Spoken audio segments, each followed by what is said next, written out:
Tuta lang daw ng China si Digong, kaya pinagsisihan niya nga raw. Hoy, imbis magmarunong, magmasid ka sa galaw. Duterte, tuta ng singkit.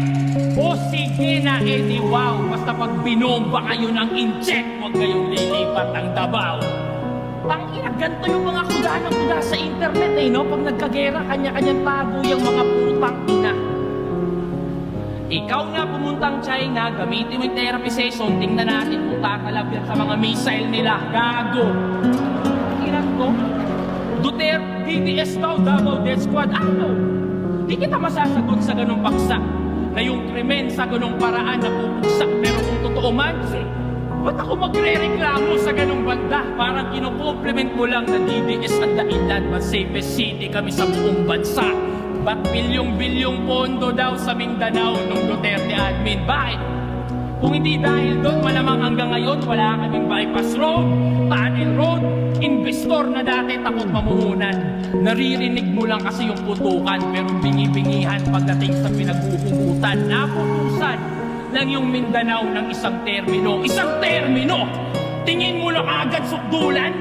Pangungurakot ba talaga yung kinagagalit mo? O sanay ka lang na kayo yung mas natututukan? Ano?